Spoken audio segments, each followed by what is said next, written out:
All right, so get this. We're diving into some seriously creepy stories today about weekend getaways gone wrong. You know those trips that start out all sunshine and good vibes, and then bam, something totally unexpected and freaky happens? Weekend getaways gone wrong. Sign me up. I'm ready for some chills. Well, get ready because these stories are intense. We're talking about those moments that make you go, wait, what just happened? Like seriously questioning reality. Okay, you've got my attention. Where are we getting these stories from? Some haunted travel blog. You actually sent in 3 stories for today's deep dive. Oh, really? I'm intrigued. This should be good. Let's start with one that seriously creeped me out. It's about this middle schooler, we'll just call him the narrator, who's visiting his friend Greg's summer home. Okay, picture this. A summer home on an island in Maine. Sounds idyllic so far. What could go wrong? Right. You're thinking beach vibes, summer fun, right? But there's this weird undercurrent with Greg's family. They're kind of secretive. And the island itself has this strange, unsettling vibe. Like it's almost otherworldly. I see where this is going. Islands, especially remote ones, they've always been prime settings for spooky stories. It's like they're cut off from the rest of the world, their own little worlds with their own rules. Exactly. And it doesn't take long for things to get weird. The narrator starts losing stuff. First, it's his favorite Barcelona snapback. A Barcelona snapback. That's a tragedy in middle school. Right. And then he loses this pen from his collection. You know, it was kind of quirky, but it meant a lot to him. He starts to suspect his friend, Mark, is behind it. But he has no proof. Okay, standard middle school drama, but I bet it escalates. Oh, it definitely escalates. One day, the narrator sees Mark watching them from a second-floor window. But get this, their IS note, second-floor bathroom. Whoa, hold on. That's not just middle school drama anymore. That's creepy. It's like someone's deliberately messing with him, playing mind games. And that feeling just gets worse. At night, the narrator starts hearing whispering coming from Mark's bed. Like, seriously creepy whispering. Oh man, that's unsettling. Being in a strange place, isolated, hearing those unexplained sounds at night, it would make anyone paranoid. Right. It's like the island itself is closing in on him. I bet the isolation amplifies everything, you know? Away from his family, his usual support system, he's more vulnerable, and his imagination starts running wild. Totally. So the narrator is obviously freaked out, but curiosity gets the best of him. He decides to snoop in Mark's stuff. And what does he find? His stolen hat. I knew it! So Mark was the culprit all along. Yep. He finds a bunch of other stuff he'd lost. Yeah. And then he finds a notebook. This is where the story takes a dark turn. A notebook? What's so scary about a notebook? Unless it's filled with bad poetry. No, it's way worse than bad poetry. It's filled with these drawings. Super violent, demonic drawings. Some of them are so intense they've torn through the pages. Okay, that's not good. A little concerning for a middle schooler, to say the least. And it gets even more disturbing. Some of the drawings are of the narrator. Like really graphic stuff, being tortured, and, well, let's just say it's pretty intense. Hold on a second. That's beyond concerning. The notebook becomes this window into Mark's mind, a glimpse into something really dark and disturbing. And for the narrator, it's like being forced to confront his own mortality in a really terrifying way. And the creepiest part is on the last page, under the narrator's name, Mark has written, "I'll do it tomorrow." Oh my God, chills. That's a straight up threat. It's like the story is saying, this isn't just a kid being creepy, this is something far more sinister. Exactly. So, obviously, the trip ends pretty abruptly. Greg's dad rushes them home. And here's the even weirder part. Greg's dad tries to convince the narrator not to tell his parents. Whoa, wait a minute. That's shady. What's Greg's dad trying to hide? Is he trying to protect his son? Or is there something even darker going on within the family? Right, it just adds another layer of creepiness, like, what's the real story here? But eventually the narrator breaks down and tells his parents. Thank goodness, that kid needed to get out of there. Yeah, the police get involved, they find the notebook, and confirm the theft. But here's the thing, Mark and his family disappear. They disappear, like vanish without a trace. Gone. No explanation, no forwarding address. It's like they just vanished into thin air. That's terrifying. It's like the ultimate loose end in a horror story. It leaves you with this lingering feeling of dread, like the story isn't really over, like Mark could be out there somewhere, still obsessed. And then, years later, the narrator gets an anonymous letter. It just says, "I remember everything," and with it, his stolen pen. No way. The stolen pen, are you serious? Dead serious. It's like Mark is sending a message, a reminder that he's still out there, still watching. That's chilling. It turns the stolen pen into this symbol, a reminder of that violation, of that unresolved threat. It's like saying the nightmare never really ended. It's a perfect example of how horror can tap into our deepest fears, those anxieties that linger long after the initial scare. Absolutely. It's that feeling of being watched, of never being truly safe that can stay with you forever. So that's the first story. A tale of stolen belongings, disturbing drawings, and a haunting reminder that some people might be a little too close for comfort. It's a chilling reminder that even seemingly innocent weekend getaways can harbor unexpected darkness. Speaking of isolation, our next story takes us to the Vermont woods for a family tradition that's a bit more intense than your average board game night. This one's all about a laser tag game that goes very, very wrong. Laser tag in the woods. Now that sounds ambitious. I'm intrigued, but also slightly terrified. Ambitious is one way to put it. I'm already feeling the tension building. So our narrator's 18 years old, and his family has this annual tradition. They rent a cabin in the Vermont woods, and they play this super intense game of laser tag. We're not talking about some cheesy laser tag place either. Oh, so this is serious laser tag. Oh yeah, industrial-grade equipment, the whole 9 yards. Okay, I'm picturing those hardcore laser tag arenas with fog machines and obstacles. That's like that, but in the middle of the woods. Oh, wow. The woods add a whole other level of intensity to this. Right. And here's the catch. It's every man for himself. No teams, no alliances. Whoa. Every man for himself. That changes the dynamic completely. It's not just about having fun anymore. It's about survival, outsmarting everyone else. Yeah, exactly. And the woods themselves become a character in this story.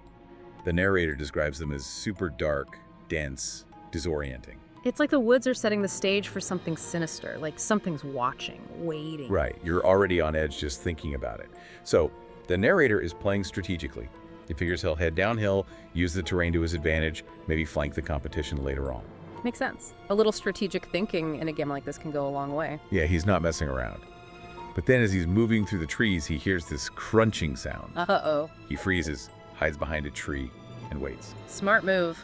Better safe than sorry, especially in a game like this. Yeah, he's definitely not taking any chances.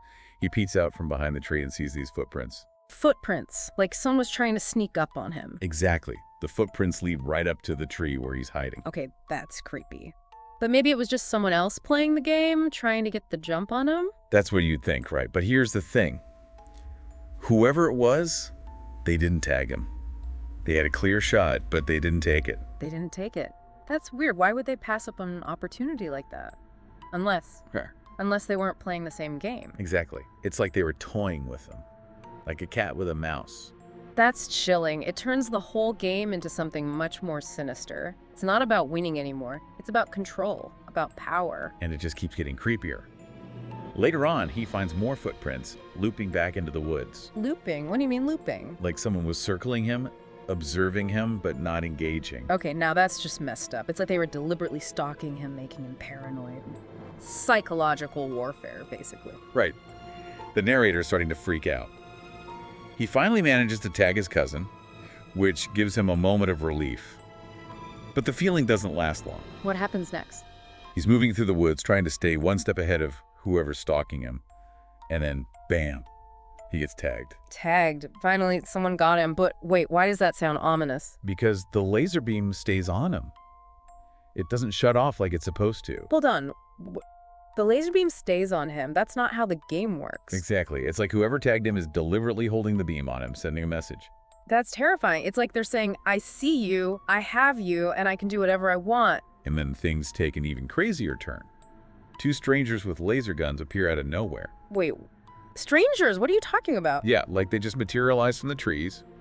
And then this guy in a ski mask holding a knife comes charging out of the woods. A ski mask and a knife. This is way beyond laser tag now. We're talking about a real threat, a life or death situation. The narrator describes it as pure chaos. He's running for his life. I can't even imagine. He must have been terrified. Luckily, his uncle shows up and scares the attackers off. But when they search the woods, they find nothing. No sign of the strangers. No explanation for what happened. So they just vanish, like they were never there. Gone without a trace. It's like something out of a nightmare. That's so unsettling. It's like the woods themselves swallowed them up. It makes you wonder if they were ever real in the first place. And just to make things even creepier, they find the missing laser gun. The one the stranger had, where did they find it? In the hand of a snowman? A snowman? You're kidding, right? Nope. A freaking snowman holding the laser gun like some kind of twisted joke. Okay, that's just messed up. The snowman, a symbol of innocence, turned into a creepy reminder of the attack.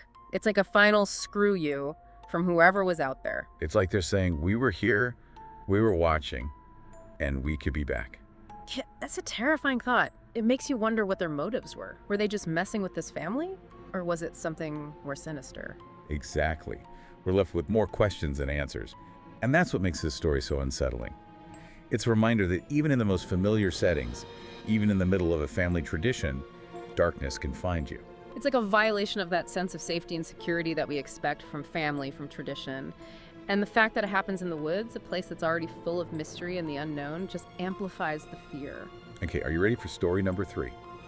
This one takes us to the world of Airbnbs and secluded cabins. A setting that's all too familiar in modern horror, right? Oh yeah, the Airbnb gone wrong. It's a classic tale for the digital age.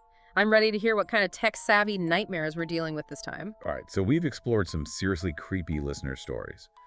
Stolen belongings, mysterious stalkers, and threatening messages.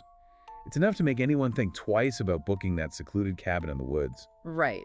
But before we swear off weekend getaways forever, I thought it would be interesting to see how these themes we've been talking about play out in popular culture. Yeah, good idea. Like, when you think about classic horror films, there are so many examples of vacations gone wrong. Oh, absolutely. The whole cabin in the woods trope is a staple of the horror genre. And it's not just cabins either. It's any kind of secluded getaway, a remote island, a deserted campground, a creepy old hotel. You're so right. Like, what about The Shining? That's the ultimate example of a family vacation gone wrong. Oh, The Shining is a classic. A family isolated in a snowbound hotel haunted by malevolent spirits. The perfect recipe for a terrifying weekend getaway. Right. And the hotel itself, the Overlook, becomes this character, this oppressive presence that seems to feed off their fear. Exactly. It's like the hotel is a reflection of their inner turmoil, their darkest impulses, and the isolation just amplifies everything. And then there's Friday the 13th, another classic example of a vacation turned nightmare. Friday the 13th. Ah, yes, the quintessential summer camp slasher flick. A group of unsuspecting teenagers, a masked killer, and a whole lot of blood. And it all takes place at a summer camp, a place that's supposed to be about fun and freedom. Exactly. It's like a perversion of our childhood memories, a reminder that even the most innocent settings can harbor darkness. And it plays on those fears we've been talking about: vulnerability, isolation, the loss of control. Right. And let's not forget the final girl trope. The Yeah. one who survives by facing her fears and fighting back. It's a recurring theme in horror, that idea that we can overcome even the most terrifying situations. It's like a reminder that even in the darkest of times, we have the potential for strength and resilience. Absolutely. And it's not just slasher films that explore these themes. What about Jaws? It's not technically a weekend getaway, but it definitely taps into that fear of the unknown lurking beneath the surface. Jaws is a great example. A peaceful beach town terrorized by a giant shark. It's a reminder that even in the places we go to relax and escape, danger can find us. And it plays on our primal fear of the ocean, this vast, mysterious expanse that we can never fully control or understand. It's like the ocean itself becomes a symbol of the unknown, of the things that lurk just beyond our comprehension. And it's interesting how Jaws reflects the anxieties of its time. It was released in the 1970s, a time of social and political upheaval when people were feeling a lot of uncertainty about the future. So even though these films were made decades ago, they still resonate with us today, right? Absolutely. Because they tap into these universal fears that we all share. The fear of the unknown, the fear of losing control, the fear of being vulnerable. And these themes aren't just limited to classic horror films. Modern horror has also embraced the concept of the vacation gone wrong. Oh, for sure. Like Midsommar. It takes the idyllic setting of a Swedish summer festival and turns it into a terrifying descent into cult rituals and violence. I know. It's so disturbing because the setting is so beautiful, so seemingly innocent, and yet there's this darkness lurking beneath the surface. Exactly. It's like a reminder that evil can hide in plain sight, that even in the most beautiful and peaceful places, something sinister can be brewing. And the film also plays with the idea of isolation and vulnerability in a really interesting way. The main character, Donnie, is grieving the loss of her family, and she's drawn into this cult that promises her a sense of belonging, of community. Right. But it's a false sense of security, a trap that leads her into even greater danger. It's like a twisted reflection of our need for connection. our desire to find a place where we belong. And it shows how easily those needs can be exploited, especially when we're feeling vulnerable and alone. And let's not forget The Cabin in the Woods. It's a more meta take on the horror genre, but it still delivers on the promise of a secluded getaway turned deadly. Oh, The Cabin in the Woods is so clever. It's like a love letter to horror movies, while also being a critique of the genre itself. And it reminds us that sometimes the monsters we create are even more terrifying than the ones we imagine. Exactly. The film plays with our expectations, subverting those classic horror tropes and turning them on their head. And then there's the whole world of internet horror, with all those creepypastas and online urban legends. Oh, yeah. The internet has become a breeding ground for modern-day horror stories.